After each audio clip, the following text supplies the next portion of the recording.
Well, hi, hello, how are you? Seriously, how are you? I hope things are going well and wonderful for you.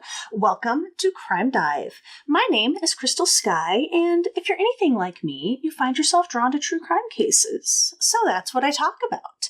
If you like true crime and you want to feel better about your makeup skills, you should absolutely like, subscribe, and come hang out with me every Tuesday where I take a deep dive look into a true crime case while slapping on my war paint. I hope your week is going well so far, and yeah, I hope you are ready for today's case. It's another serial killer, I know.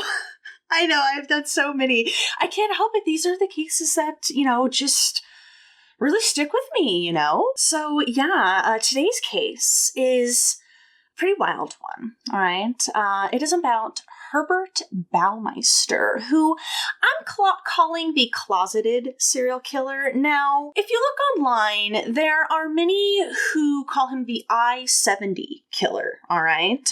We will get into that, get all into that. And yeah, this guy is creepy and weird and it's just a wild one today, all right? And so I when I read about this case, I just knew that I had to talk about it. And yeah, let's see, disclaimer-wise, we will be talking, not in detail, but like the topic of autoerotic asphyxiation will be brought up. Again, not in like too great of detail, but yeah, just in case. I don't know, some people are weird, so yeah, I always just give little disclaimer. Yeah, and with that said, let's get into today's case. So, Herbert Richard Baumeister. He was born April 7th, 1947, to Dr. Herbert E. and Elizabeth Ann Baumeister in Indianapolis, Indiana. Herbert was the oldest of 4 children. He had a sister named Barbara, who was born 2 years later in 1949, and 2 little brothers, Brad, who was born in 1954, and Richard, who was born in 1956. Now, Herbert's father was still in medical school when Herbert was born, and when he finally made a career out of an anesthesiologist, that's what he made a career out of, he moved the family to a more affluent area of Indianapolis, and it was called Washington Township, and they moved there not long after the youngest Richard was born. Now, all throughout his childhood, Herbert had a happy, loving upbringing. He played tag and wiffle ball with the other neighborhood kids, though it is said even at a very young age, Herbert always preferred games that exercise the mind rather than the body. Right. One of his childhood friends named Bill Donovan, he described how Herbert loved to gather other kids in the neighborhood for his weather club, all right? And in this weather club, everyone would report on the weather in a different geographical location, and they would talk about it. And Herbert would moderate and lead the discussion. And so those were the type of childhood games that little Herbert enjoyed to play. Liked to play. Enjoyed to play? That doesn't really make sense. Liked to play. However, as usually in these kinds of cases that do, this happiness did not last. And around the time that he starts reaching adolescence and prepubescent age, puberty, around that time, so I guess in 11, 12, 13, around there, Herbert begins to change, all right? He changes. So all of Herbert's friends, they were getting older, and as such, they enjoyed more physical activities like playing sports. But Herbert, he had a rather small frame and a small stature, and so playing sports didn't really suit him all that well. He didn't have that much athletic skill. In fact, his little sister Barbara would actually play basketball and baseball with his friends over Herbert. It's around this time that Herbert develops a reputation for being, quote, goofy and just weird. Bill would recall little weird behaviors that add to this reputation were things like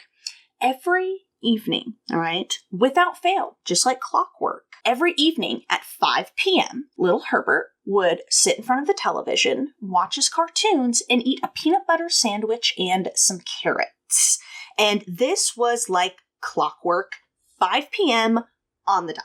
And Bill was just like, yeah, it was just weird back then, even as a kid, because like none of us had these like weird little rituals that like Herbert had, but he was kind of like the only one that didn't. It was weird. Herbert also began to like obsess over really like gross and vile things. Like he was just interested in really nasty things. He developed a very macabre sense of humor, very dark sense of humor.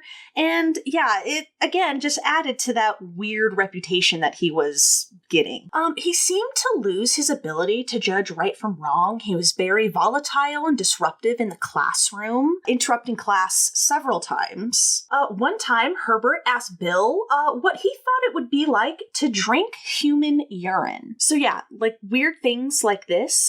One time Herbert even urinated on a teacher's desk. And then Bill said on the way to school one day, they found a dead crow, like roadkill in the middle of the road. And Herbert just, picked it up, put it in his little jacket pocket, and just put it on the teacher's desk for her to find.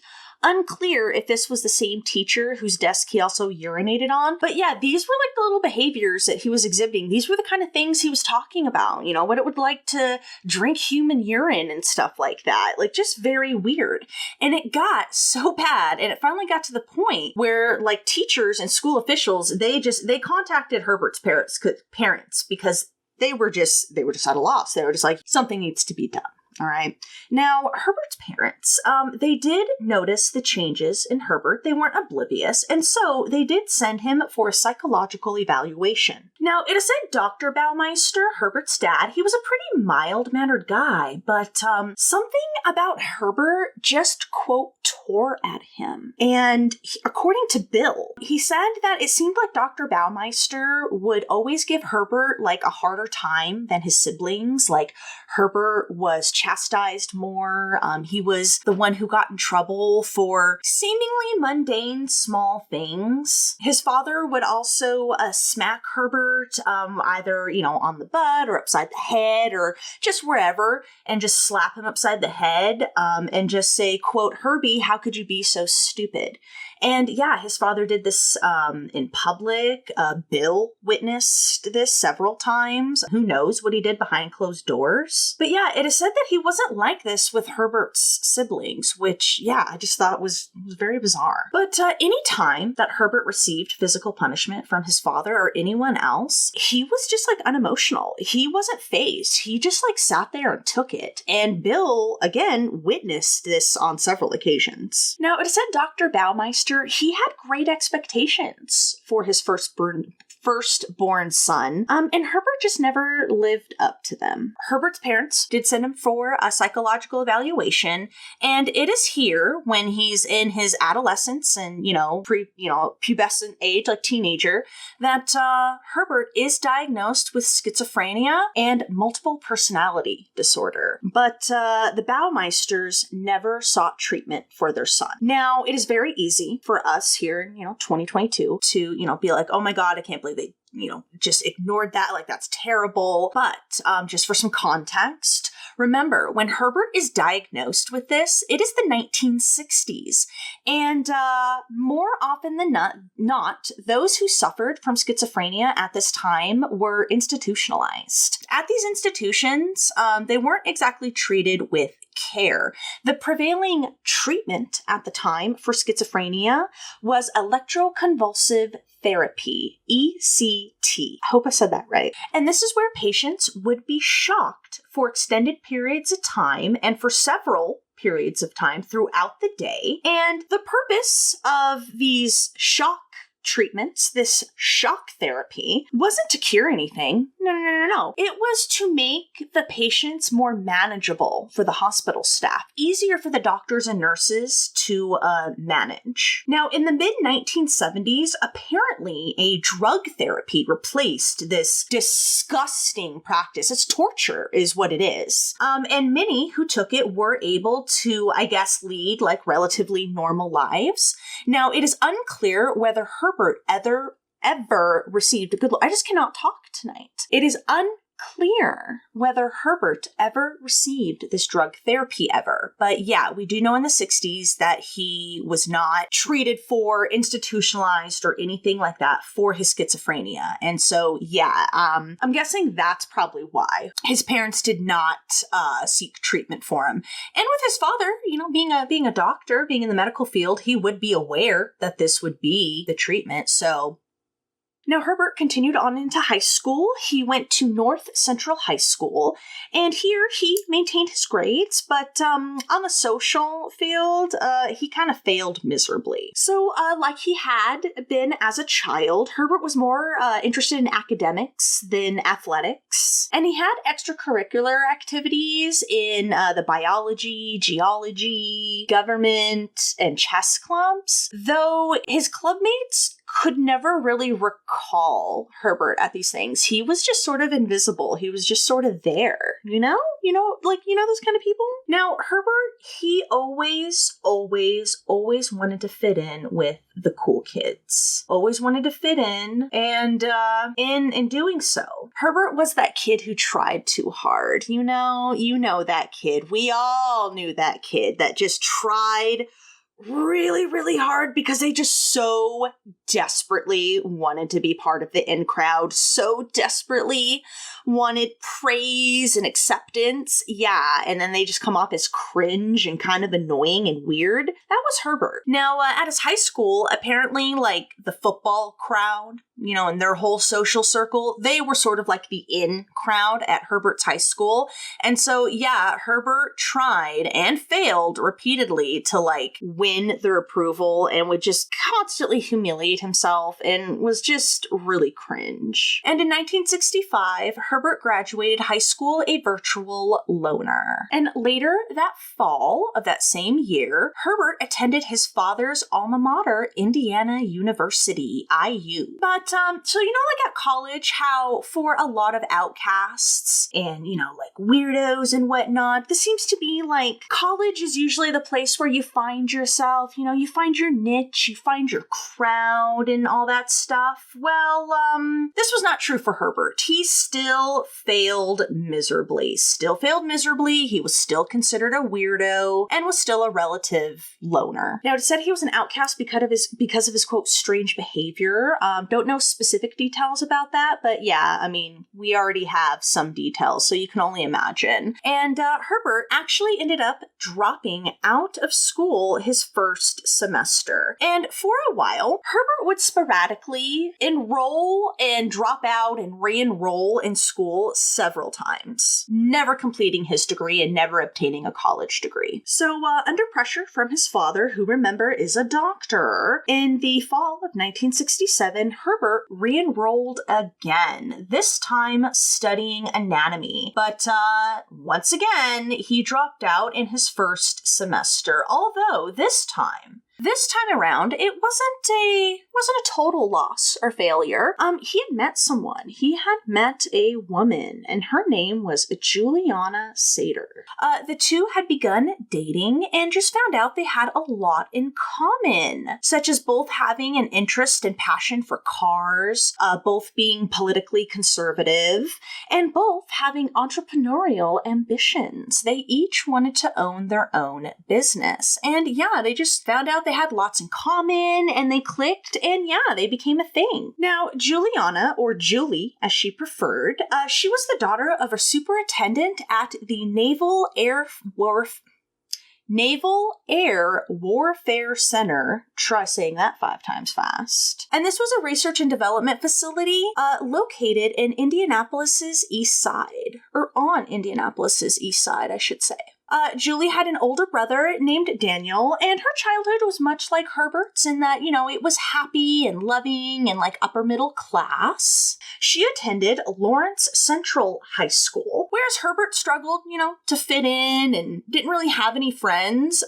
Julie was the complete opposite. She was a social butterfly. Everyone really liked her. She had lots of friends, and she was engaged in a lot of activities. She was a member of things like the Spanish Club, the Science Club, Drama Club, Booster Club, and she even sang in the choir. So yeah, she was quite busy in high school, was very well liked, had lots and lots of friends, complete total opposite experience that Herbert had in high school. She reported for the student newspaper, and she had aspirations of becoming a teacher. She attended IU in the fall of 1966, and 18 months later, right before the new year of 1968, that is when she was introduced to Herbert by friends. So yeah, the two hit it off, and yeah, they were a couple, and they ended up getting married on November 21st, 1971. However, only 6 months into the marriage, Herbert's father had Herbert committed. Yeah, had him committed to LaRue D. Carter Memorial Hospital.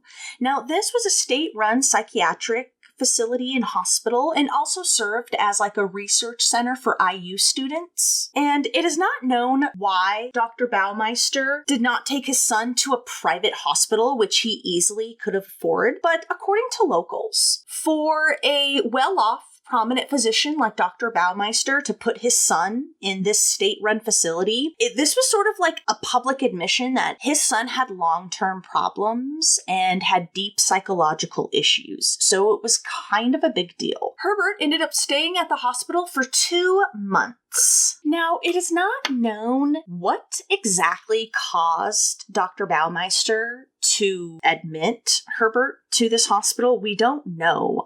We just know that he did.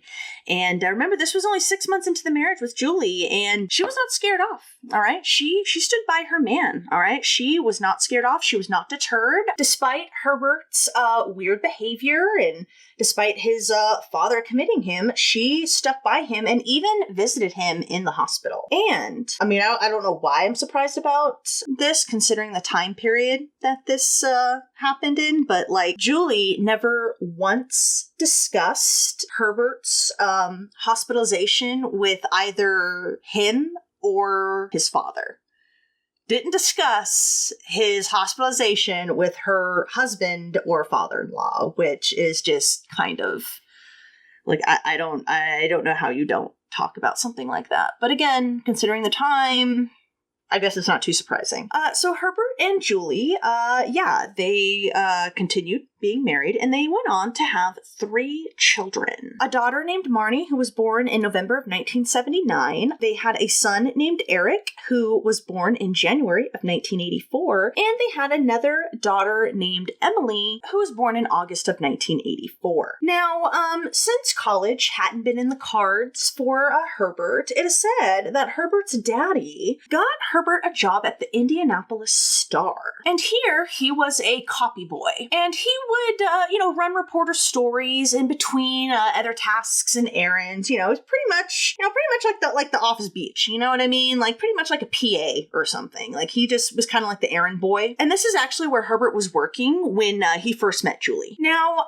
copy boy. This was an entry low-level position, but Herbert, he just dove right into it, all right? He was just very eager and enthusiastic and at the job, and he just put his all into it, And there are coworkers who do have some positive things to say about Herbert and his time there. One coworker, apparently, he went downtown, walked there, because it was like, the weather was nice and whatever, and ran some errands. And by the time he was done and walking back to the office, it was pouring rain. And this guy says that he only walked about half a block before he saw his own car drive up, and Herbert was behind the wheel. Herbert knew where this guy kept his car keys at the office, knew that he had run downtown to run those errands, saw the weather, and took it upon himself to drive the car down there and pick him up. But much like with the high school football crowd, Herbert just tried way too hard, all right? And he ended up being more of a pain. So Herbert, he desperately wanted validation and praise, right? And he expected that from his superiors and anyone else. Like if he did an errand for anyone, whether it was getting a coffee or getting them a story, and they didn't, in his mind, like appreciate it or praise him enough, he would feel slighted, all right? And it wasn't long before Herbert just developed a reputation of, just being overeager, being more like a child, and just being an all-around nuisance. Herbert was very much Michael Scott, minus any charm or sincerity. You know, he was very much like a child. Now, not getting anywhere at the Star, Herbert left that job for another job, this one at the Bureau of Motor Vehicles, the BMV. And it is rumored that Herbert's daddy got him this job as well. That's the rumor. Now, at this time, Julie is teaching English and journalism at Broad Ripple High School. And this was in Indianapolis. Now, at the BMV, Herbert took a different attitude toward this job. Now, whereas at the Star, he was overeager and more like a child, here at the BMV, he was very aggressive and bossy. He would lash out at coworkers for the smallest little things. It came off as if, like, Herbert was displaying what he thought were, like, strong managerial or leadership qualities, but in actuality, he just came off as a douche. And as, like with everywhere else, Herbert has gone, Herbert developed a reputation for being weird and just an oddball. Herbert would constantly brag about his wealthy upbringing and how privileged he was. And he'd always dress in very nice suits and ties and would always overdress. He was described as being very erratic and just having this sense of, like, propriety that was just, quote, off, all right? He was just very odd. No one really liked being around him. And one year during the holidays, Herbert had sent a Christmas card to everyone at work, and it depicted him and another man dressed in holiday drag.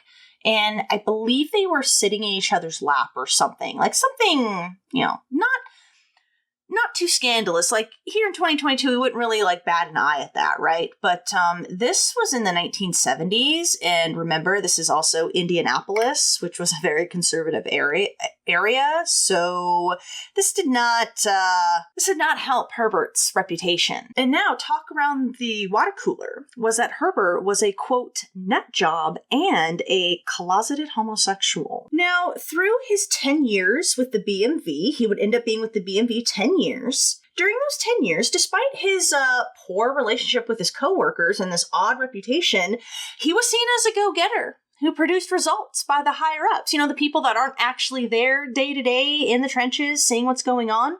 He was seen as, a results man by them, and he was eventually promoted to the head of the financial operations department, which, of course, everything we know about Herbert thus far just added to his overflated ego. Now, apparently, the way Herbert ran things, if you were one of his, quote, favorites, you could get away with just about anything, including sexual harassment. Herbert would frankly hang out with his employees, particularly the younger ones. Yeah, he was that guy. And he would also disappear for hours during the day, during the workday. In September of 1985, Herbert and a couple of his favorites, they all decided to play hooky from work, right? They decided to play hooky from work.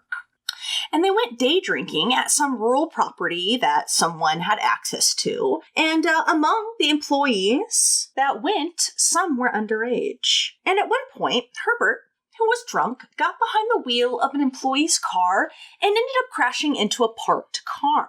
Now, Herbert, not wanting to deal with the police or anything, he told the employee that they were just going to flee the scene. And so they did. And later on, Herbert asked the employee for his car keys, and the employee gave it over, and he just thought, oh, that's nice. He's going to go fix my car that he crashed. But 3 days later, when his car still wasn't returned, he asked Herbert about it, and Herbert said the car had just disappeared. And that's when the employee, who was kind of hesitant to, like, confront his boss and whatnot, particularly, the boss that lets him get away with everything. And so the employee just reported his vehicle as stolen. Now, despite what was really going on at work, things seemed to be going fine in that 10 years at the BMV.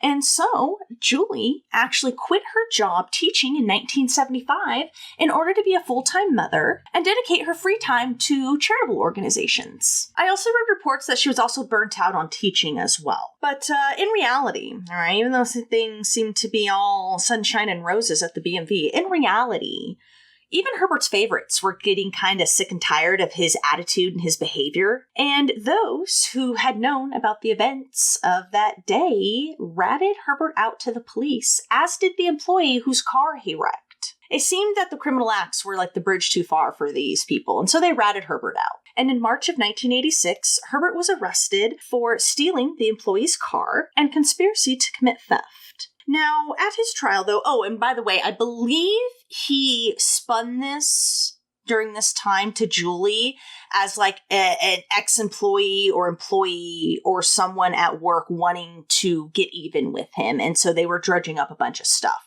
I believe that is how he sold this to Julie. And she believed him because she does not question Herbert, as we will get into. Now, at his trial, though, all the employees that had ratted him out and were kind of getting sick of him, they ended up just kind of getting wishy-washy on the stand.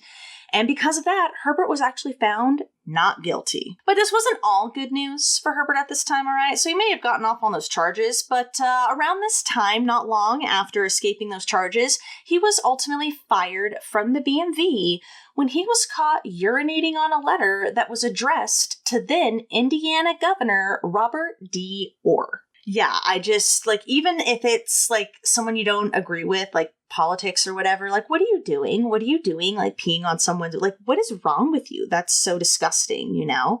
Now, as we discussed earlier, Herbert has a very weird, inappropriate, just stupid sense of humor. And one of the strangest pranks he had while he was at the BMV was going at the end of the workday after his bosses left, going into his boss's office and urinating all over his desk. Now, apparently this was sort of one of those like open secret things that like everyone kind of knew, but no one really had any proof. You know what I mean? It was kind of like that. And so, though he was suspected, they never had any proof, but him urinating on the letter was enough proof that they needed to at least fire him. Now, Julie assumed that Herbert, he just wanted to move on to different things, and there was no single one incident that made him leave the BMV.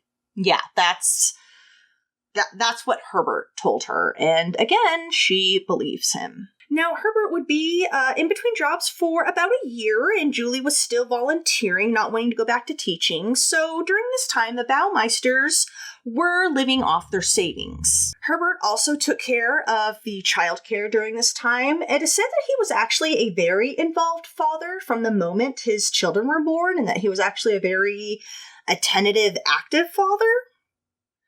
But, when the children were at school and Julie was away, unbeknownst to anyone, Herbert was doing his own thing. He was drinking heavily. We do not know how far back his drinking problem went. We do know that he had a drunk driving arrest in September of 1985 for a hit and run for drunk driving, but he got off on that with a slap on the wrist. So we don't know how far back his drinking problem goes, but he starts drinking quite a lot, and he also starts visiting the local gay bars in the Indianapolis area. And again, like with the drinking, we don't know when he started frequenting gay bars, when he started engaging in the gay community, when he started questioning his sexuality and all that. We don't know. We just know during this point in time, these are his activities when no one is around. Now, Herbert would eventually land a seemingly menial job at a thrift store. And, you know, with Herbert's ego being what it is, at first he thought this job was beneath him. Couldn't believe that he was working it. But within time, he started seeing the value in it. And over the next 3 years, him and Julie would learn everything they could about owning a business, specifically a thrift shop. And they specifically wanted to open their own chain of upscale thrift stores. So for those 3 years, they learned everything they could about the business and all that stuff, while Herbert worked other menial jobs in between working at the thrift store. Now, Herbert was always a bargain shopper. He always shopped garage sales, estate sales, you know, stuff like that. And he even went dumpster diving. He would specifically target the more upscale, wealthier neighborhoods where, finds and stuff in the dumpster were usually higher end, higher quality, designer level. So they already had like a good stock of inventory because apparently Herbert had done this for quite a while. During these 3 years, at this time, Herbert's father also passes away. And unbeknownst to anyone, while cleaning out his father's things in his home, Herbert stole his father's prescription pad and forged prescriptions for diet pills because he was obsessed with his looks and specifically being very, very thin. He did not want to gain an ounce.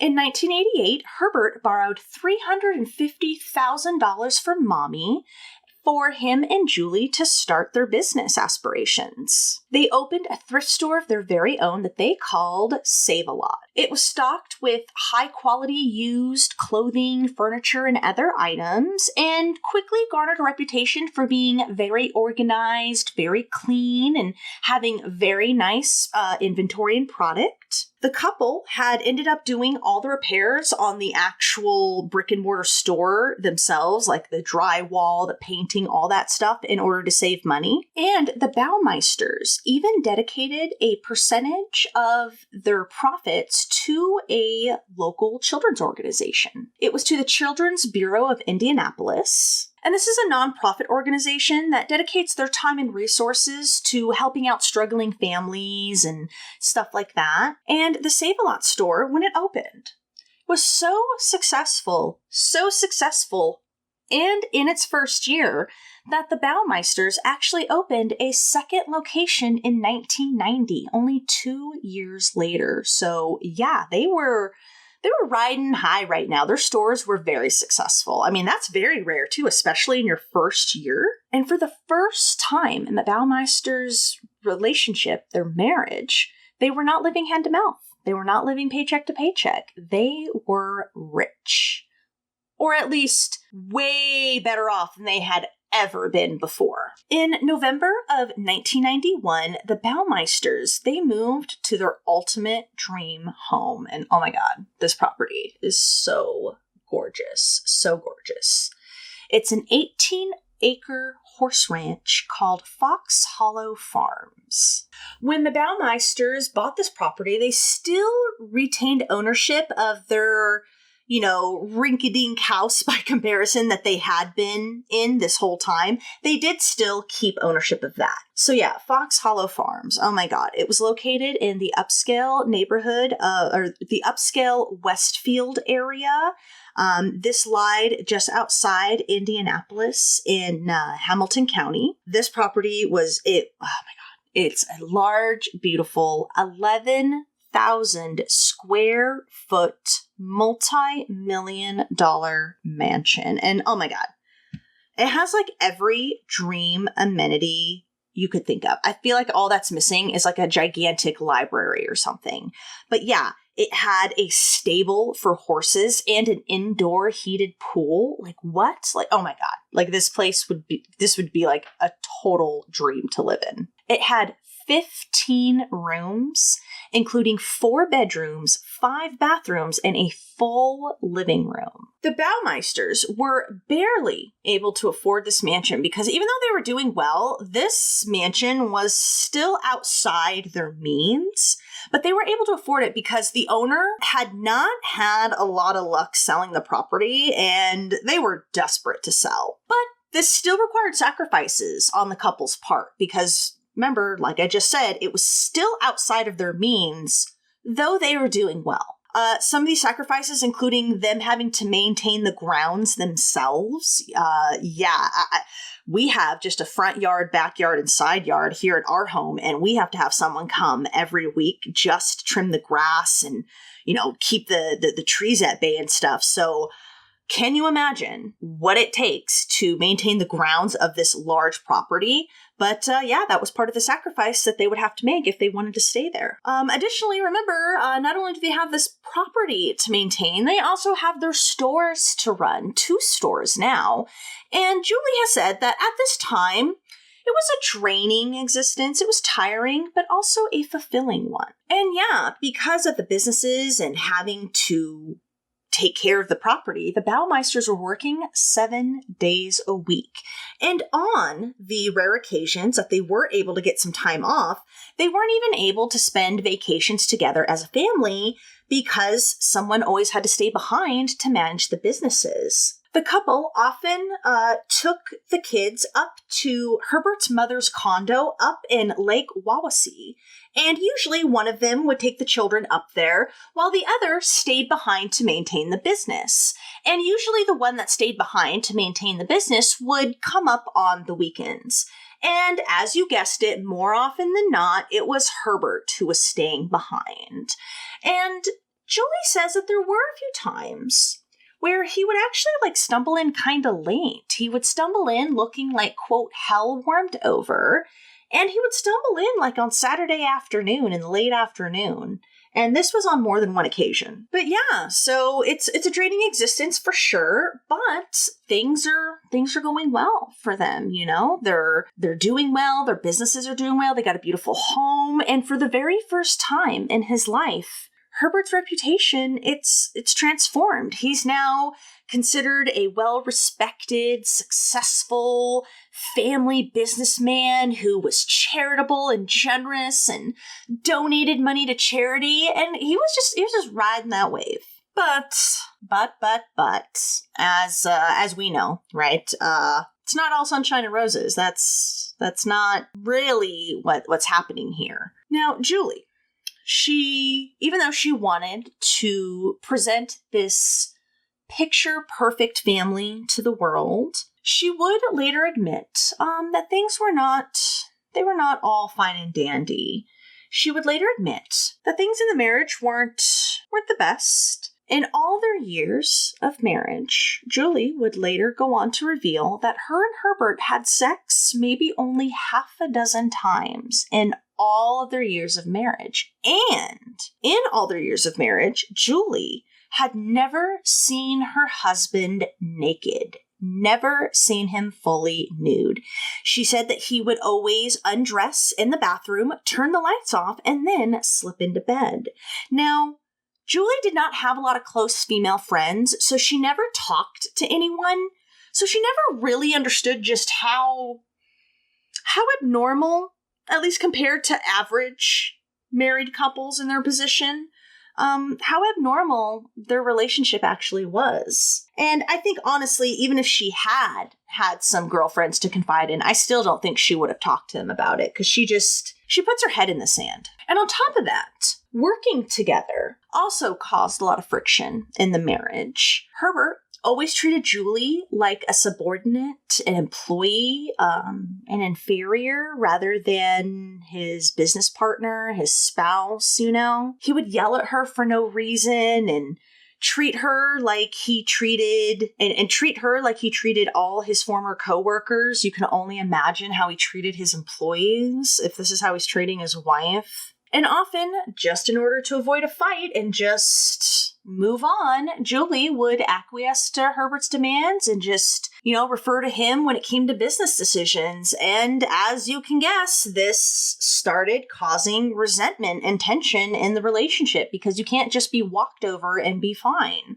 And the Baumeisters' relationship started to become very unstable. They would separate on and off for the next several years. And Herbert actually moved out and filed for divorce in February of 1991 before they bought Fox Hollow. But only several weeks later, he recanted, took back all the paperwork, and moved back in. Now, while the Save-A-Lot stores were kept in pristine condition, the same could not be said of Fox Hollow Farms. Yeah, they were letting the property really go to crap.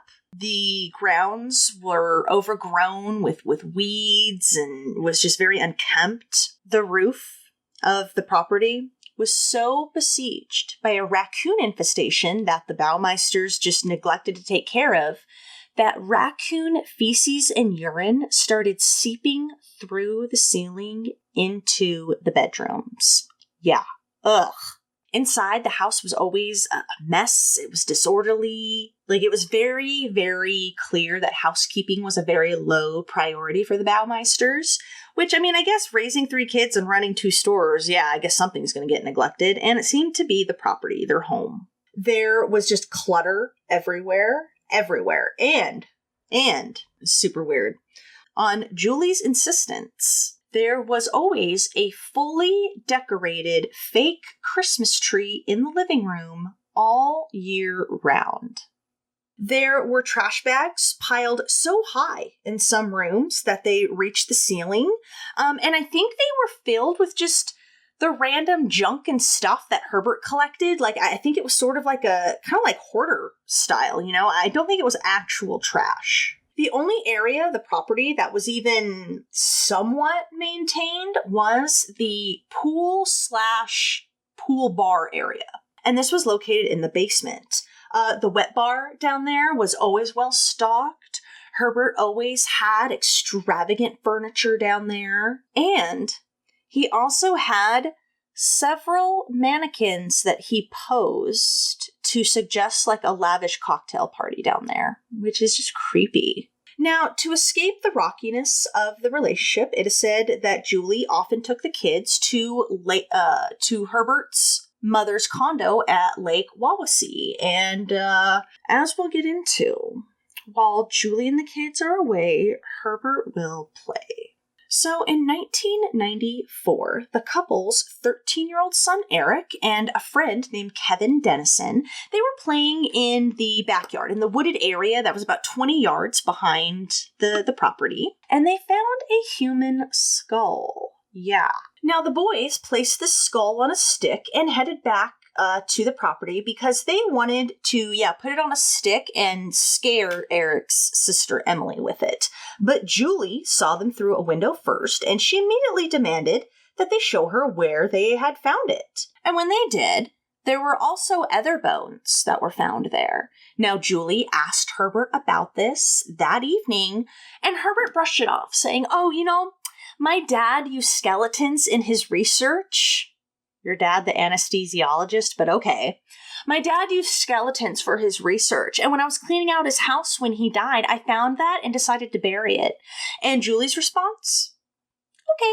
And she never questioned Herbert about it again. Yeah, okay. And a few days later, apparently, Julie went back to that spot that Eric had showed her, and the bones were no longer there.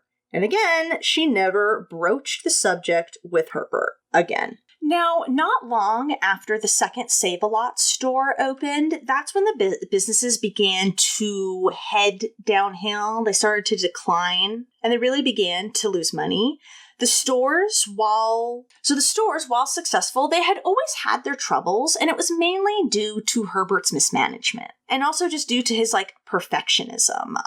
This perfectionism just would cause very important decisions to be delayed, and of course, he wouldn't let Julie make any decisions, and it just started to add up. For one thing, the clientele that Herbert wanted, the stores were just not in the location that he needed them to be in.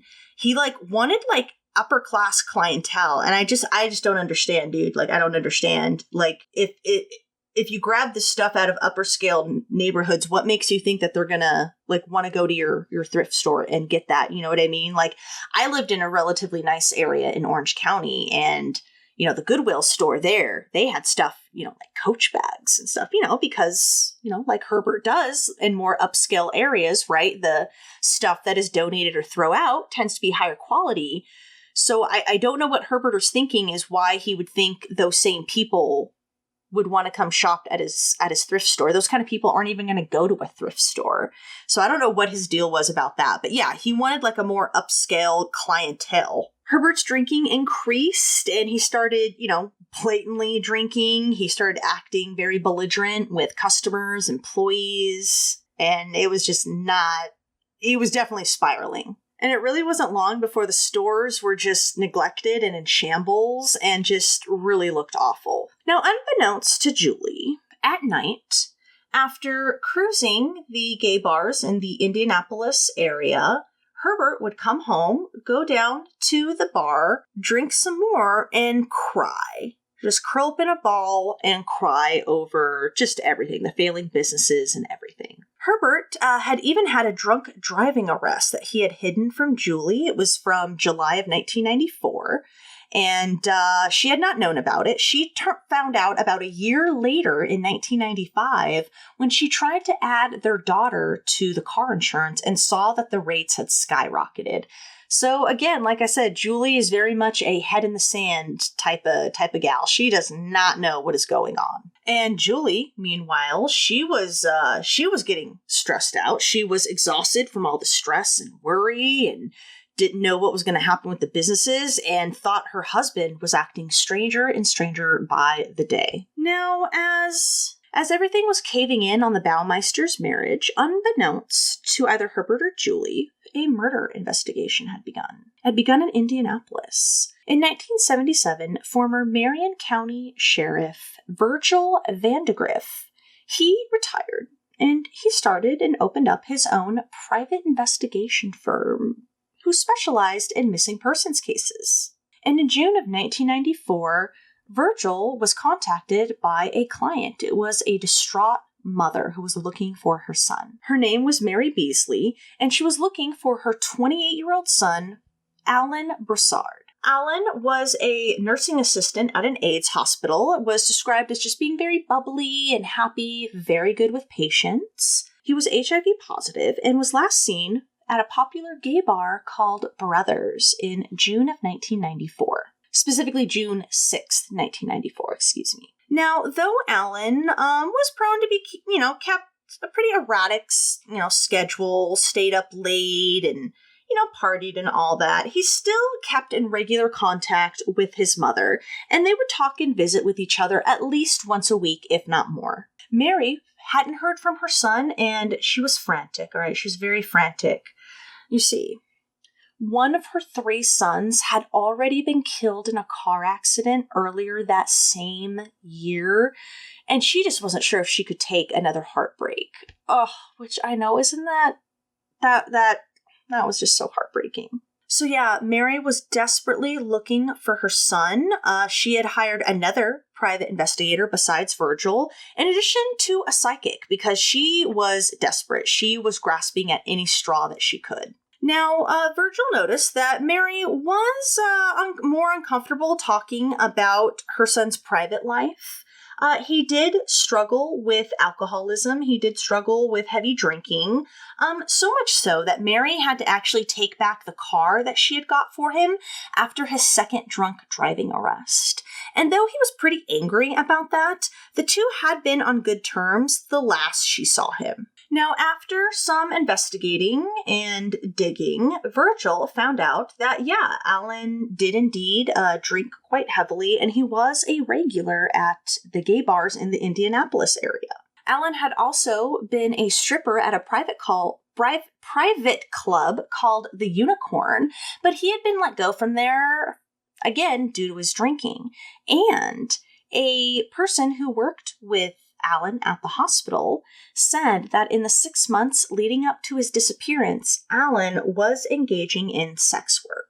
In his investigation, in trying to find out what happened to Alan, Virgil discovered there was another missing gay man. His name was Jeff Jones. Jeff was a 31-year-old who had last been seen by his family in July of 1993, so like a year before Alan went missing.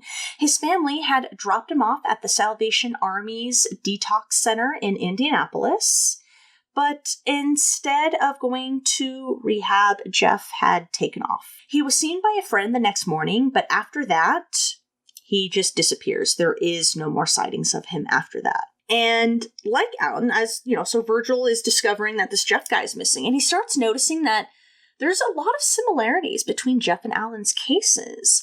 Both of them were part of the gay community. Both of them had drinking, problems, had drank heavily.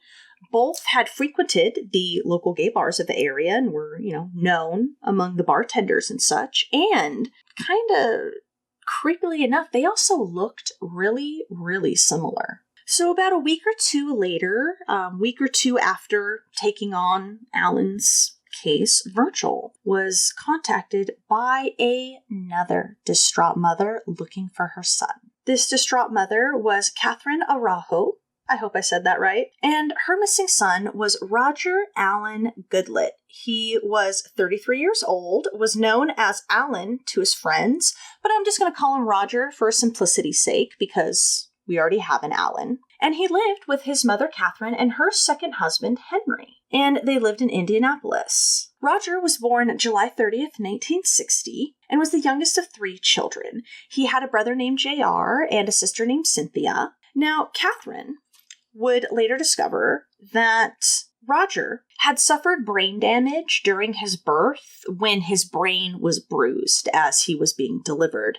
So as a result, learning was always going to be a challenge for him. He was going to be learning disabled the rest of his life. Roger didn't talk until the age of 4, but he did have a knack for drawing and map making. He really, really, really enjoyed these activities.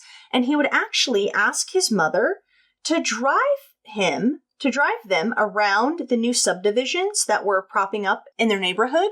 And then he would go home and after only going through these new developments once, would go and sketch out like a perfect map of it. Catherine worked as a hairstylist and she operated her salon out of her home. So that way, she could work and keep an eye and be home for her son. So, win-win. And she did this after her and her children's father split up when Roger was only 3 months old. Now, even though he didn't technically receive the grades Roger did end up graduating high school. He graduated Cardinal Ritter High School, and they ended up giving him a diploma because Roger was just such a sweetheart and was just a very well-loved and well-liked person, and all the administrators and teachers there, they saw how hard he worked. Like, he really did work hard, and he did try his best, and so, yeah, they felt that, they should at least give him a diploma for,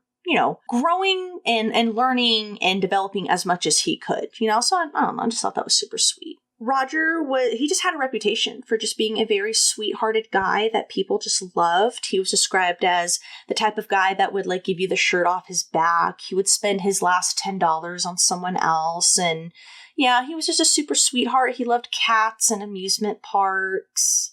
And was just an overall sweet, sweet guy. I absolutely loved him while I was, researching this case and finding out about him. What a sweetie.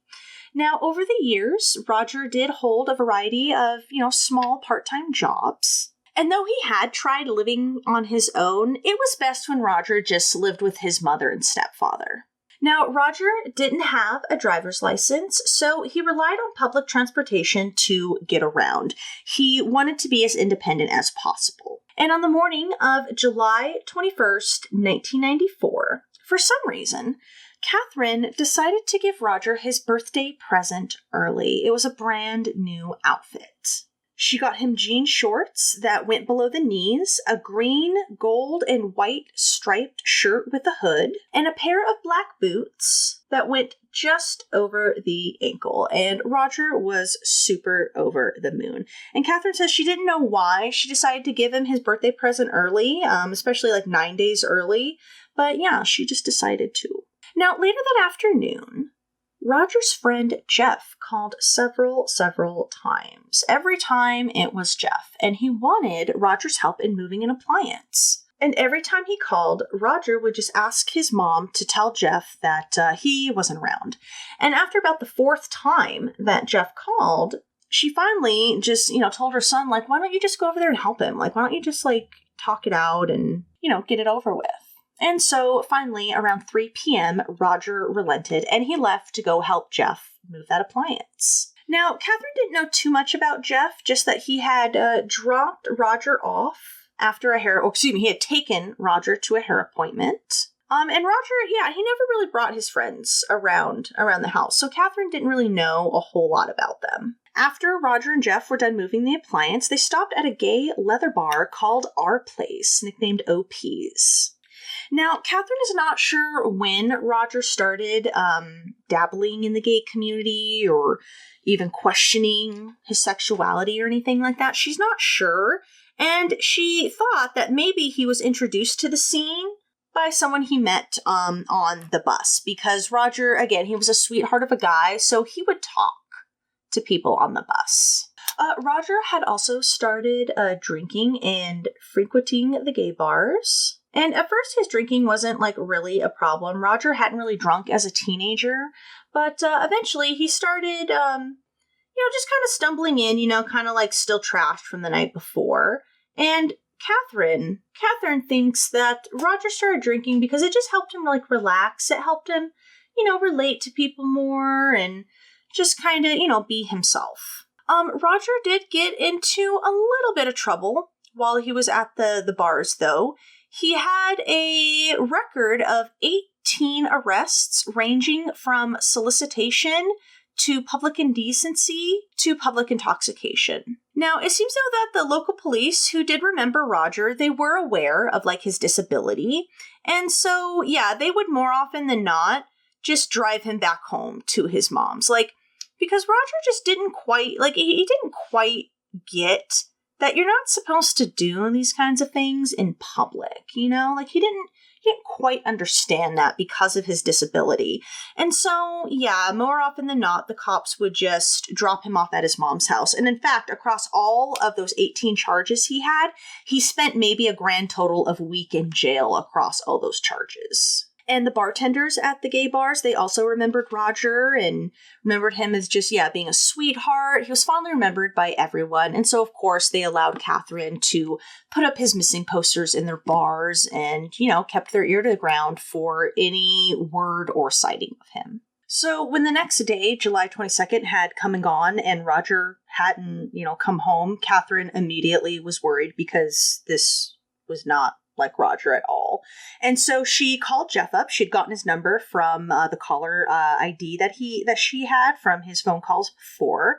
And Jeff admitted to Catherine that he had actually left the bar. He had left OP's to give someone else a ride home, and that Roger was still at the bar when he left. Catherine then called up another friend of Roger's named Rick, and Rick would usually take care of Roger when they would go out to the bars. He would, give him a place to sober up, make sure he got on the bus okay, just genuinely took care of him. And when Catherine called up Rick, he informed her that he had stayed in the night previous, so he had not talked to Roger. Catherine then called up the bar, and the bartender told her to give Indianapolis detective Mary Wilson a call. She was sort of friendly to the gay community as far as cops go. I think she had a relatively positive reputation with some of them. She actually seemed to care about them. So Catherine called her up. Now, Detective Wilson wanted to get on Roger's case, but she officially couldn't work it for 30 more days. And this was due to department policy. So, in most places, how the police have to wait 24 hours before filing a missing persons report. Well, in Indianapolis, I don't know if it's still this way, but at this time, Indianapolis went a step further. Missing persons cases were actually kept in district offices for 30 days before being transferred to missing persons headquarters. And this made for a pretty hit or miss system, because sometimes the early legwork would be good by the time the actual missing persons detectives got the case, and other times not so much. And as we know, with murder cases, missing persons, kidnapping, stuff like that, the earlier the better, right? Your best information is going to come in the first 24 to 48 hours. And so, yeah, if you're getting a missing persons case that's 30 days old and it didn't have that great of early legwork on it, you're already starting from a very bad place. So while she was waiting for Detective Wilson to officially start working the case, Catherine met with her sorority group. She had a monthly meeting with her sorority group from college, and she was relaying her fears and, her missing son and just everything going on to her group. And one of the girls named Shirley, She's the one that suggested Virgil in his private investigation firm. Turns out Shirley was Virgil's sister. And that is when Catherine had contacted Virgil. Virgil got on the case, started distributing missing flyers and missing persons, interviewing, the local gay bars and whatnot. And through his investigation, Virgil was able to determine that Roger was last seen willingly entering a blue vehicle with Ohio plates. So this information, coupled with the fact that Alan, Jeff, and Roger all looked similar, were all part of the gay community, all drank heavily, and had all disappeared en route to or at gay bars, all of this started setting off alarm bells in Virgil's mind. He's a veteran investigator, and he was like, oh my God, I think we have a serial killer in Indianapolis who is hunting gay men. But it was kind of hard for Virgil to sort of work this angle or get really any information out of, the local gay community. Understandably so, they were kind of tight-lipped, especially when it came to law enforcement. And getting information from them was like pulling teeth. It was kind of difficult. A few weeks later, a man calls up Virgil. So a few weeks after he starts working Roger's case, a man who was given the moniker Tony Harris to protect him in media, he calls up Virgil. And boy, does he have a tale to tell. This is pretty wild, all right? He tells Virgil that he believes he had spent time with the person responsible for Roger's disappearance. Tony was somewhat of an acquaintance of Roger, and so he knew he was missing and, was also trying to keep his ear to the ground to find out any information. So, sit back and listen to Tony's wild tale because, wow. So Tony was an outgoing 6'7" athletic, pretty in shape, built guy. He had a mop of thick brown hair, and he had just finished working his late night shift cleaning offices when he went to a gay nightclub called 501 Tavern. And this was in August of 1994. That is when this tale takes place that Tony is telling. So he finishes his late night shift, decides to pop into 501 Tavern and just unwind. And while he's there, he notices this guy who seems overly interested in Roger's missing poster. He was looking at Roger's missing poster. Now, Tony, he was like, I feel like I've seen this guy in other bars around the area, and I feel like I've seen him around Roger. I feel like I've seen them together. And he's really interested in this poster. Maybe he knows something. So Tony decides that he's gonna head over to talk to this stranger. Now, the man wasn't really conventionally handsome. He had very full, pouty lips, delicate eyes, and his skin was really leathery and wrinkly from way too much tanning.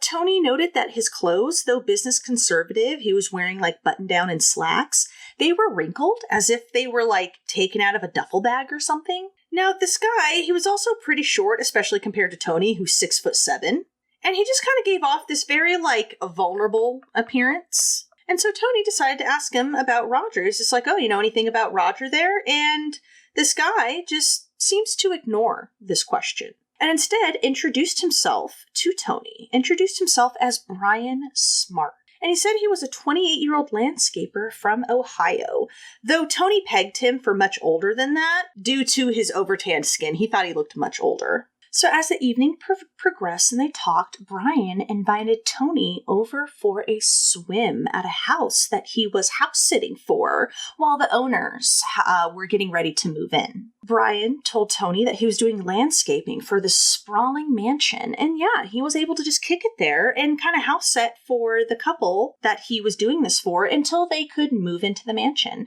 And he wanted to know if Tony wanted to come back there and go for a swim with him. And Tony agreed. Now, Tony says that he did not feel the least bit intimidated or scared of this Brian fellow because, he just didn't seem very intimidating. He was short. Tony's this, tall built guy. And so, he didn't feel any, danger or threat leaving with him. And he really wanted to find out what this guy knew about Roger because this guy was giving off, some weird vibes. So yeah, he agreed to leave. Now, at first, Brian tried to get Tony to leave in his own car so that, quote, if you want to leave, you'll have your own car. Now, for some reason, this set off like warning bells in Tony's mind, and he was like, no, we'll leave in your car. And so they left in Brian's gray Buick. As they drove, Brian offered Tony a drink from a flask. Yeah, drinking and driving, great. And he asked Tony if he wanted some, and Tony declined. And Tony notices this bubble of anger that seems to bubble up in Brian. And he had seen this anger bubble up in Brian when he had refused to leave in his own car. But it quickly disappeared. It was there, and then it was gone. But Tony did take note of it. So as they drove to North Indianapolis. Now, Tony was not too familiar with this area. He just knew that the area they drove to had a lot of sprawling horse ranches and mansions. Like, they were in a very wealthy area. Tony also said that a sign read farm something or other in the driveway that Brian ended up pulling into. He just saw a sign that said like farm something or other. He also said that the driveway that Brian pulled into also housed 4 or 5 other cars, one of which he was sure had Ohio plates. Even though he couldn't remember the color or model, he was positive that one of the cars definitely had Ohio plates. And yeah, they were in front of this large 2-door mansion. Tony said they entered through a side door, through the garage, and into the house. And they walked through the house to get to the pool area, the pool house. Tony said that the inside of the garage and the house was just packed with boxes and furniture and just junk. And boxes were just stacked haphazardly. Contents were just spilling out. It was kind of creepy. There was a lot of stuff. There were even cobwebs inside the home. And Brian told him that they couldn't turn on the lights because the owners hadn't turned on the electricity to the whole property yet, just to the pool house where he was leading him. So yeah, he leads Tony down to the basement where the pool area was. Now, again, this area looked unkempt and messy. There was a wet bar and a pool and just like a general like pool bar area. And yeah, this was also unkempt and messy. Tony said there was like a newer, bigger screen TV that was unplugged and just kind of sticking out. And behind it was like an older TV. Cushions from a fold-out bed were just sort of strewn all over the floor and just kind of tossed there. And ultimately creepy, Tony described the sight of several dressed mannequins around the pool area. Creepy. 2 of them were nude male mannequins, and they were perched beside the pool. One of them was a darker color and had his hand and fist in a thinking pose, like this. The other mannequin was on his stomach, stretched out, fingers outstretched, reaching for a decorative plastic shell. A third mannequin wore a woman's wig and was placed behind the bar. Yet another mannequin, a bronze-colored one, was made up to be a lifeguard, while another one, a woman, was posed to be opening a cabinet in the kitchenette. Yeah, creepy. Like, I would be so creeped out. And when Tony asked Brian about, yo, man, what's up with these? Brian said that he got lonely and he had to set them up, so he felt like he had some friends. And again, this immediately kind of sent off some red flags in Tony's mind, because he was like, wait a minute, I thought you were only staying here temporarily for a few weeks while you're getting this house ready. Yet it looks like you're pretty lived in here and you've been here so long that you've gotten lonely and you've set up this whole thing. It was kind of weird. Brian quickly changed the subject, though, and asked Tony if he did cocaine, which he did not. He just did marijuana, so Tony whipped out a joint and the 2 smoked it. Brian then offered Tony a drink. It was a clear liquid in a festive glass, and he took it, and Tony made to be drinking it, even though he didn't actually drink it, and at some point, he excused himself to the bathroom and he had the drink with him. And when he went into the bathroom, he dumped out the liquid and filled it up with water since it was clear anyway. And then when he was out there, he again made a point of drinking the drink, only this time actually drinking it this time. And when Brian offered him another drink, Tony turned it down. And again, that little bubble of anger, that little quiet rage made itself known. And yeah, Tony thought it was weird. Brian excused himself and he was gone for a few minutes. And when he came back, he was super energetic, super peppy, and super talkative. And Tony assumed he had just done some cocaine. Now, whatever Brian was on, cocaine or something else, it made him very, very energetic and talkative, like I said. He wanted to talk about anything and everything under the sun, about life, about being gay, and he told Tony how it would, quote, kill his family if they ever knew he was gay. And then at some point, Brian told Tony that, hey, you should take a swim. This pool, it's indoor, it's heated, you could see the steam rising.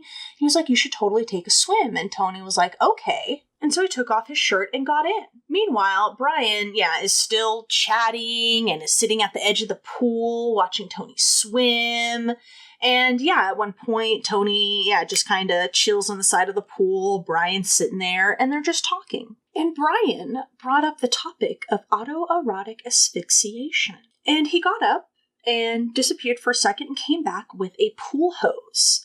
And that is when he puts the pool hose around Tony's neck and asks if he would like to try it. And this is when Tony snaps, all right? Remember, Tony is much, much bigger than this Brian guy. And he snaps, all right? He grabs Brian, calls him a pervert, throws him in the pool, and starts just wailing on him, punching him, and just going on. You killed Roger, didn't you? And you've had something to do with it. Just going on and on. And finally, Brian goes limp, and Tony just drops him in the pool, and he sinks, but he reemerges seconds later, coughing, but elated. He had a very excited, oh my God, that was the greatest thing ever type of expression on his face. And he told Tony that you're not supposed to let me drown.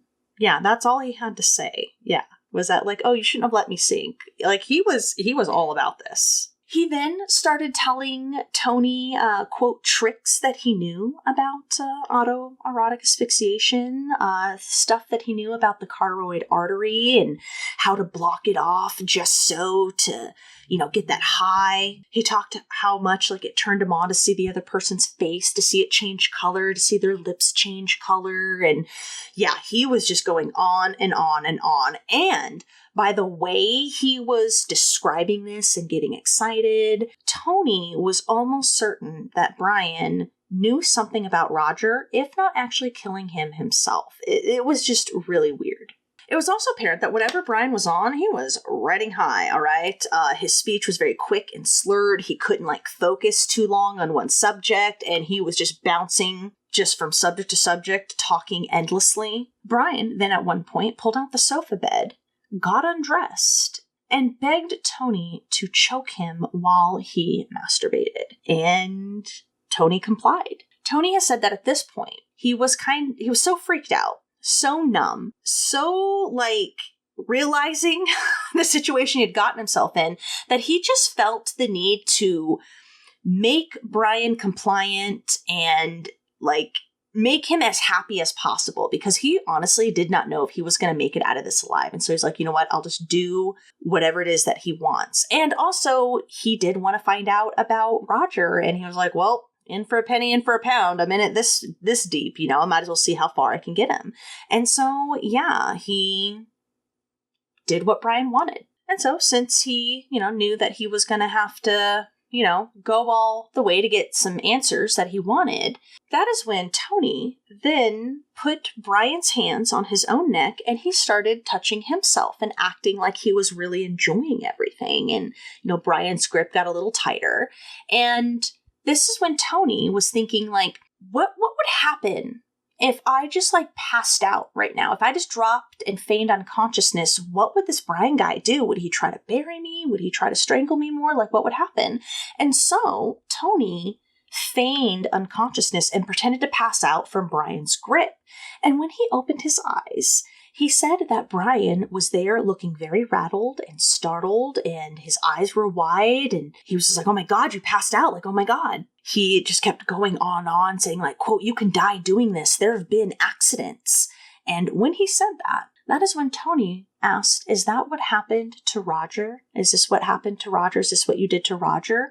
But whether it was the drugs or what, it was almost as if these words didn't really get to Brian. They didn't really faze him. Instead, he just sort of rambled and was, accusing Tony of being there before. He was like, oh, you've been here before, huh? You just know too much. You know too much. You've been here before, huh? I've taken you here before. And yeah, it was just, they kind of go back and forth a little bit. And finally, Brian is coming down and his speech is becoming very slow and slurred. And he starts, just kind of passing out right there. And he ends up just sort of passing out in the middle of this little back and forth with Tony.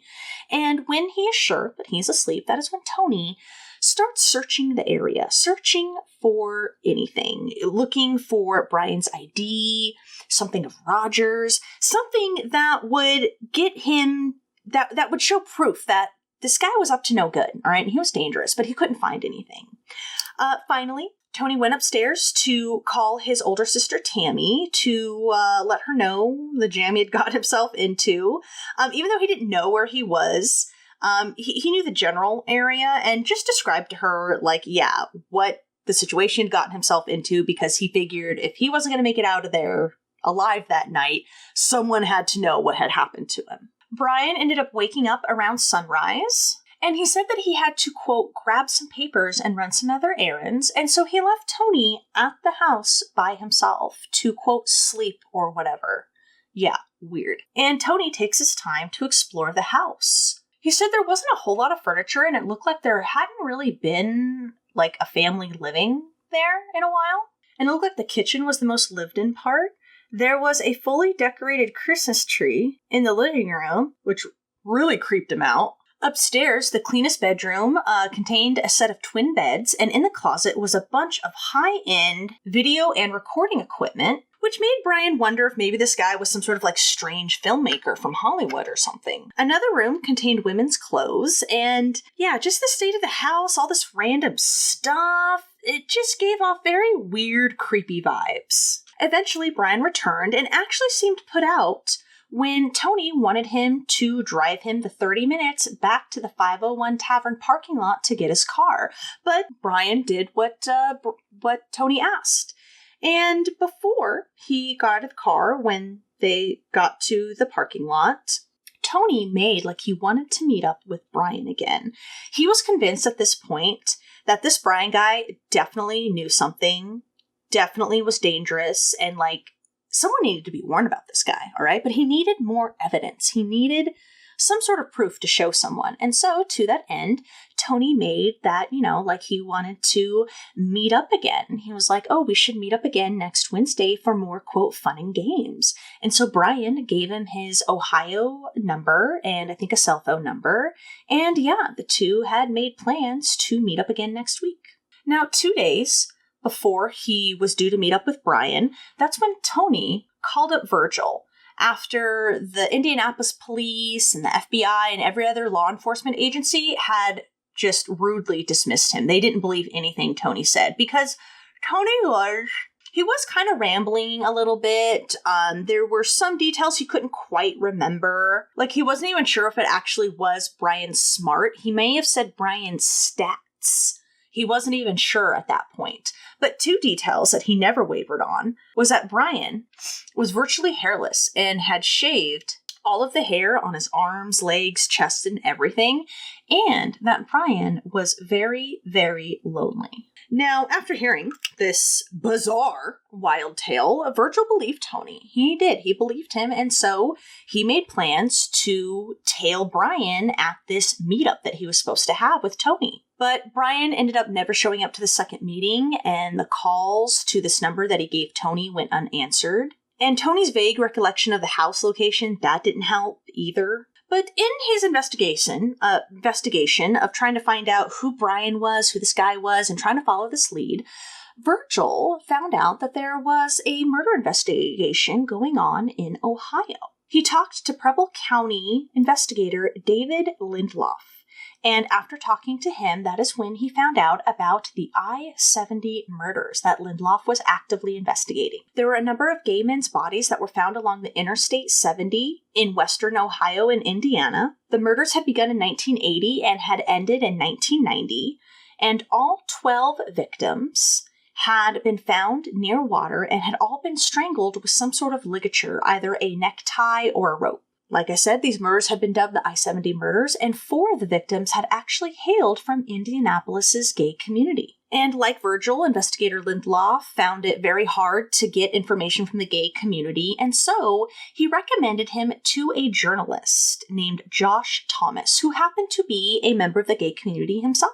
Virgil talked to Josh, and he found out more about these murders. They had begun around 1980 outside of the gay bars in Indianapolis. It happened so often and so frequently that Josh told Virgil that members of the gay community just sort of accepted it as a risk of being gay, which is just so sad. They knew the disappearance of gay men in a predominantly white, middle-class, conservative city wasn't going to be at the top of police's radar, and so they had just sort of resigned themselves at this is just a risk that we have to accept, which is just beyond horrible. And on top of that, even some members of the gay community didn't have much sympathy for the missing men, specifically the ones that had engaged in sex work. The thought process was, well, they knew the dangers. They knew it was dangerous just being a gay man, and now they're doing sex work on top of that, which is even more dangerous. Well, they accepted the risk, and so yeah, some didn't even really have much sympathy for them, which is just really messed up. Now, with more and more evidence mounting, more and more coincidences and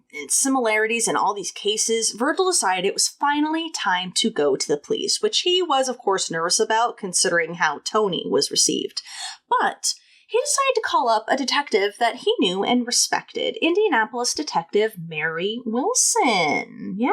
And he called her in mid-August of 1994. And at this time, when he called up Detective Wilson, she was working the Jeff Jones case. She listened to Virgil and also wanted to talk to this investigator Lindlof and also wanted to talk to Tony because, yeah, these disappearances of these men had weighed on her. They had been at the forefront of her mind and she had never forgotten them. And in fact, not only was she working Jeff Jones's case, she was also working the case of yet another missing man. This one, another gay man, and he was a 20-year-old named Richard Hamilton, and he had disappeared in late July of 1993. Richard was the third of 5 children, and his mother was Faye Milk, and she was a truck driver in Indianapolis. And Richard's father had been out of the picture for quite some time, but according to his sister, Judy Kelly, Richard was a, quote, good kid who helped out around the neighborhood, would mow his neighbors' lawns and stuff. He was a high school dropout and worked menial jobs and fast food jobs to support himself. Judy, though, does admit that he did have a temper, but more often than not, he would just go and stomp off and throw his temper tantrum and then come back and be chill. Now, Richard, he was sort of like a wanderer. It wasn't unheard of for him to just, up and just kind of travel and leave Indianapolis on a whim at some point. But, he always called his mother to let him know where he was and to know, hey, I'm not dead, I'm just over here. Now, he had been staying between his mother's and another sister's house when he disappeared. When he neglected to show up for Thanksgiving or Christmas in 1993, the year he disappeared, that's when his family was like, no, there's something wrong. Doesn't matter where he was or what he was doing. He always came home for the holidays. He always contacted us at the very least. And so they immediately suspected that something was wrong. Now, Judy, his sister, she didn't know any of Richard's friends, and in fact, didn't even know about his ties to the gay community until after his disappearance. She said that he would bring around girlfriends and that there were rumors that he had a kid out there somewhere. But yeah, she was not aware that he was gay or was bi or anything. She didn't know anything about that. She was completely flabbergasted when she found that out. She was like, whoa, I had no idea. She had never met any of his friends. And likewise, in the gay community, they didn't know anything about Richard's family. They didn't really know anything about him. It seemed that he kept his family life and his life with the gay community, separate. And when Virgil actually called up Detective Wilson, she actually wasn't even supposed to be working Richard's case anymore. So he had been arrested for solicitation of sex work, and he disappeared before his court date. And so when his court date came and went and he was a no-show, his missing persons case was then transferred to an active warrant. He was considered to be on the lam. He was no longer considered to be a missing person. But Detective Wilson, she never forgot about Richard or Jeff or any of the other cases of missing gay men, and she couldn't let it rest. And they were, of course, at front and center in her mind when Virgil called her up. Now, Detective Wilson, she met with Tony and listened to him and immediately believed him. She even drove him all through neighborhoods in North Indianapolis to try and see if maybe he could recognize a neighborhood, the house, something, but they came up empty. About 1 year later, in August of 1995, Tony calls up Detective Wilson yet again, this time with some great news. He had Brian's license plate. Him and some friends had seen Brian at a bar, and they had gotten his license plate, and he called Detective Wilson and gave her the plate. And she ran the plate, and who do you think it came back to? That's right, it didn't come back to no Brian Smart or Brian Stats. It came back to Herbert Baumeister. Detective Wilson did find out where this Brian Stats name came from. Apparently, it was the name of an ex-employee of Herbert's. Yeah, that's where he got the name. Now, as Detective Wilson dove more into Herbert's background and found out more about him, she too thought that he probably had something to do with Roger and the other men's disappearances. And she actually started to think that Tony did narrowly escape a serial killer. Now, after gathering more information on Herbert and getting all her ducks in a row, she even cruised Save-A-Lot stores for months. And then on November 1st, 1995, she finally waltzed down to the Save-A-Lot store and just straight up told Herbert that, yo, man, we're looking at you as a suspect in the disappearance of these men. And yeah, we want to search your property. She just laid it all out there because she had nothing else, right? And Herbert, of course, denied anything and was like, no, you can't search my property. And in fact, you can talk to me through my lawyer from now on. On November 30th, Detective Wilson tried to go to Julie and explain the situation. And Julie was aware of Detective Wilson. She said her husband had informed her there was a detective who was trying to harass him and stir up trouble. There was some, ex-employee or something about a theft case. And that's when Detective Wilson informed Julie, oh, no, sweetheart, that has nothing to do with a theft case. This is about a disappearance of multiple men, and we think Herbert has something to do with that. Not just that, Detective Wilson also told Julie that it was an established fact, and that she knew for a fact that Herbert had cruised the local gay bars in the Indianapolis area.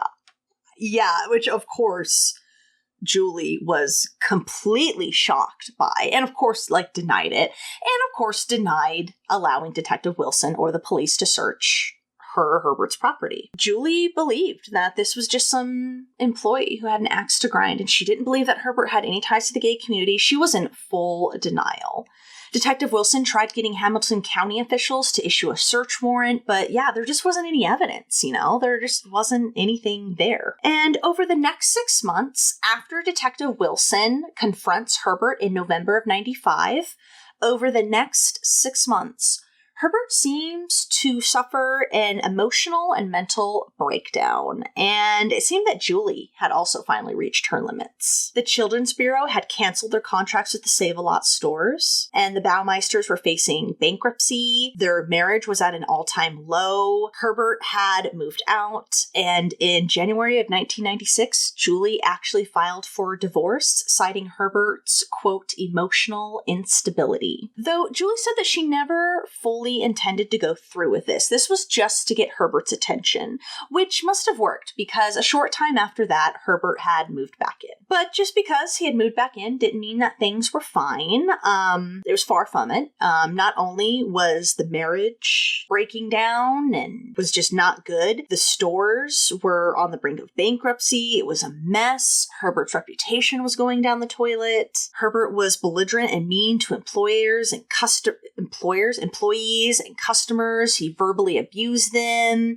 He wouldn't allow employees to clean up the storeroom. And yeah, the stores just just became a disheveled mess. Herbert showed up to work with alcohol in his breath when he showed up at all, openly drinking on the job, and finally he just stopped really showing up at the stores altogether. Julie seemed to reach the end of her tether as well.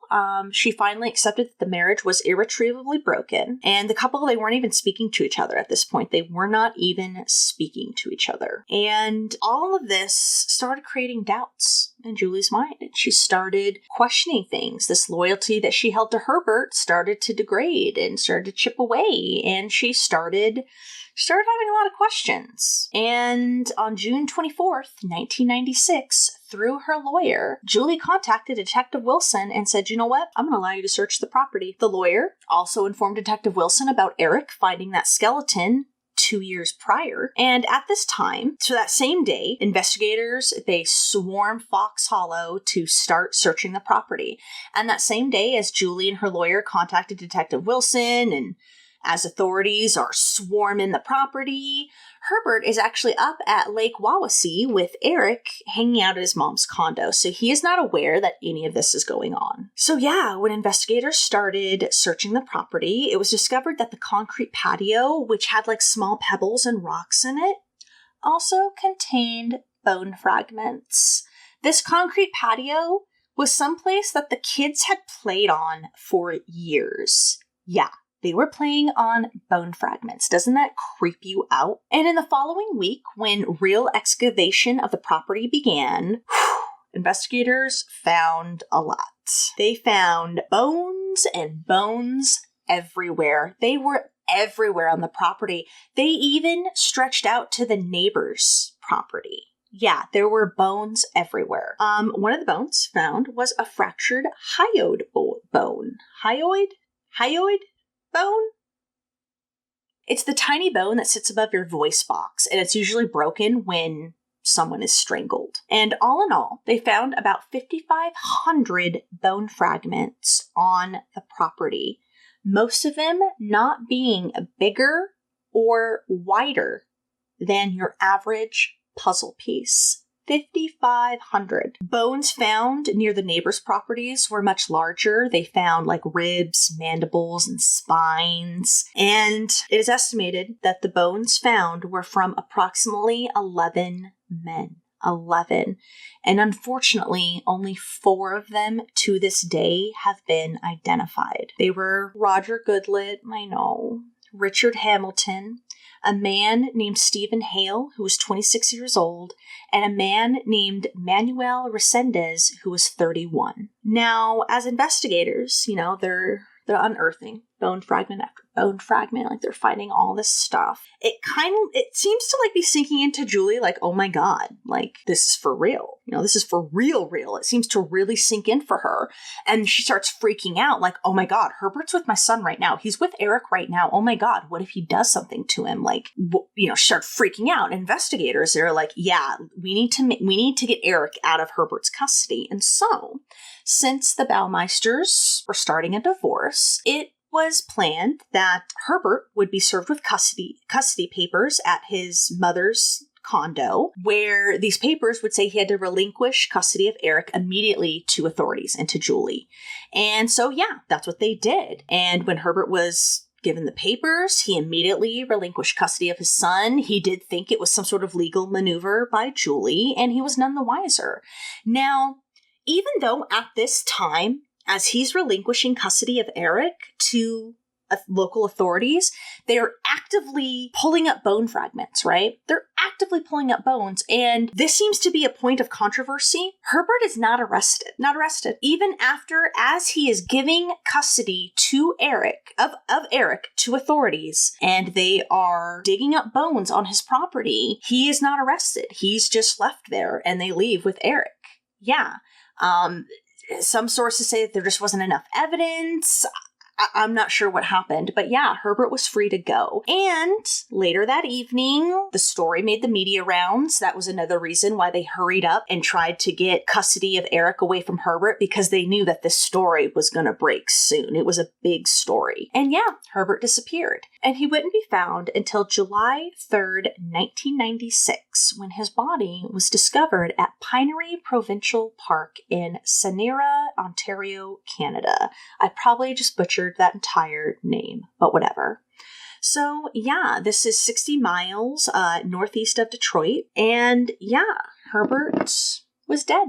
They found his body. He had committed suicide. He had shot himself in the forehead with a .357 Magnum, and he had parked his 1989 Buick Century, walked down to the beach, held the gun to his forehead, and pulled the trigger, and the bullet exited out the back of his head. He was dressed in gray slacks and a white button-down shirt and a red and blue striped tie. And he left behind a 3-page rambling suicide note saying why he took his life, citing mainly the failing businesses and his marriage, even going so far as to blaming Julie for everything. But yeah, not once did he mention what was found on his property. Did he mention the murders or the missing men? Didn't mention any of it. And this suicide note was found in an envelope in his car marked "Attention Canadian Authorities." And he ended the note by saying he was going to eat a peanut butter sandwich, as he had done every day at 5 p.m. as a child, and then, quote, go to sleep. And in May of 1997, Detective Kenneth Wiseman, I think it's Wiseman or Wisman, I'm going to say Wiseman because that sounds better, he received a tip from an informant who believed he had also spent time with Herbert. He told the detective that sometime in 1994, he had been picked up by Herbert in downtown Indianapolis. There was a young man in the back seat at the time, and his name was Steve. And the informant had recognized Steve from the other local gay bars. And yeah, so the three drove to Herbert's house, where Herbert and Steve had sex, and the informant watched and sipped at a drink that Herbert had made him.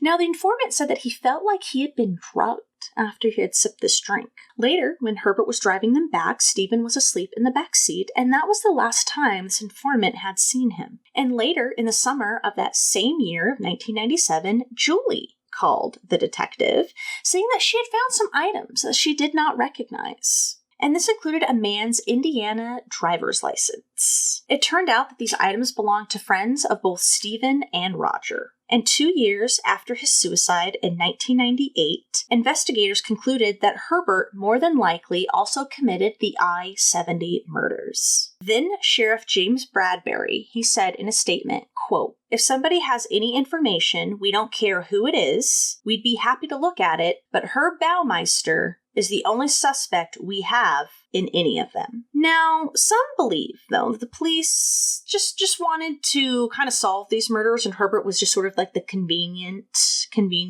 choice. They say that there's just not enough concrete evidence to link Herbert to these murders, which is why I did not really go into the I-70 murders. If you go online, yeah, Herbert is known as the I-70 killer, but I don't know, the information that I had, there just wasn't really a whole lot. And even investigators who were working the I-70 murders, some of those investigators, they didn't think that Herbert did them either. So it kind of seems to be up in the air. I read this book where the bodies are buried for this case, and yeah, it made it seem like there just really wasn't a whole lot of information to connect Herbert to the I-70 murders, which again is why I didn't really go into them. And maybe I can go into them in a separate video. There was a publisher named Ted Fleischiger. I'm sure I butchered that. I should have checked. I forgot to check. I'm sorry. But he published an Indianapolis magazine for the gay community. And so when the then Sheriff Bradbury made that statement that, Herbert was the I-70 killer, he didn't believe it. He came out with a statement and said, quote, "They just decided to take some stuff out of old files, dust it off, and say we solved it. It's a neat election year ploy to get some sheriffs and some people who are incompetent re-elected." And yeah, there seems to be some debate on whether Herbert is responsible for the I-70 murders. Just everything that I read so far, it didn't really point to Herbert, but yeah, I didn't really go into the I-70 murders, so maybe there's something there. I don't know. This video is already long, so I didn't really want to include it. And I don't really have a lot of sympathy for Julie. I read and saw some interviews she had after all of this. And I'm sorry, she was just sort of like a stereotypical beard, like she seemed very bitter and angry that her husband was part of the gay community, and she certainly seemed to like blame the gay community for turning him that way. I mean, she's a 90s white middle class conservative chick. Like, what do you think? I mean, of course she's going to have bigotry in her. Like, I don't know. I didn't really like some of the things she was saying. She was saying like, oh, I discovered all this deviant sexual stuff in the gay community, and I can't believe they turned him into that and shit. Like, I was just like, you know what? Whatever, dude. Like, hate to break it to you, but yeah, your husband was gay and he was a serial killer. So it's not the gay community's fault. No one turned him into that. So I don't know. I just don't really have a lot of sympathy for her. Yeah, I feel sorry for his kids. And of course, to those poor victims, especially the 7 others that aren't even identified yet. It's really sad. And that was the bizarre case of Herbert Baumeister, who I call the closeted serial killer, because I'm just not convinced he's the I-70 killer. But please let me know, have you heard of this case? Have you heard of the I-70 killings? Do you think Herbert is responsible for them? Like, I would love to know. And yeah, thank you so much for hanging in there. You're a real trooper. I know I got some long videos, especially when it comes to the serial killers, because, I do deep dives here, I just gotta get all that information. And yeah, I hope you have a good rest of your week. Thank you so much for watching my video, for hanging in there with me. I truly appreciate it. I hope that you take care of yourself out there. Stay safe and happy. Don't be a dick, all right? Don't be like Herbert. Don't be a dick, all right? Just be a nice, decent person, all right? And everything will be awesome. And yeah, with that said, I will see you next Tuesday for another Crime Dive. Bye-bye. Hey, real quick, I have a little addendum to this video. So yeah, I accidentally read my script, for lack of a better word, from an older version, and I totally forgot a few little details, so just wanted to correct that. So I said Herbert's first daughter was named Marnie. There's actually the book that I read on this case said that her name was Marnie. There was a 1996 article from People magazine that said her name was Marnie, but literally every other internet source, including newspaper articles that I read, said her name was Maria. So I think her name was Maria. My bad. I totally forgot. Also, I can't believe I forgot to include this. At some point in the early 90s, Herbert was interviewed by the local news station. So apparently, the trucks that paint lines on the road, the yellow lines. Well, apparently Herbert and Eric were outside their home or by the road or something, and they saw this truck paint a line over a dead raccoon that was lying in the road. And Herbert, who just had his Polaroid handy, took pictures of the dead carcass. And apparently it must have been a slow news day, because this was a story and Herbert was interviewed, and part of his quote that he told reporters about watching the, little dead raccoon get painted over was, quote, "The poor thing deserved a better fate." Apparently that doesn't, of course, apply to his victims. Also, in the days before his body would be found up in Canada, he was pulled over by Canadian authorities, and in the back seat of his car, along with just a bunch of, clothes and clearly someone living out of their car, there was a bunch of video cassette tapes. However, when Herbert's body was found, these video cassette tapes were nowhere to be found, and they've never been found. So, not sure if Herbert destroyed them, what was on those videotapes, we do not know. And then lastly, most importantly, I said that there were only 4 victims identified. Yeah, that was completely wrong. There's 8 victims of the 11 men found that have been identified. So I'm going to name them real quick because, again, I read from an older version of the script. I thought the number seemed low, but The 8 victims identified are Roger Goodlett, who was 34 years old, Alan Broussard, who was 28 years old, Jeff Jones, who was 31 years old, Stephen Hale, who was 26 years old, Richard Hamilton, who was 20 years old, Manuel Resendez, who was 31 years old, Mike Kern, who was 46 years old, and Johnny Bayer, who was also 20 years old. Just wanted to correct the record on that. So yeah, just wanted to correct the record there because in the video you just watched, I only identified 4 of the victims. There were 8 that were identified, so there are still 3 unidentified to this day. All right, that was it. Now I will say bye-bye.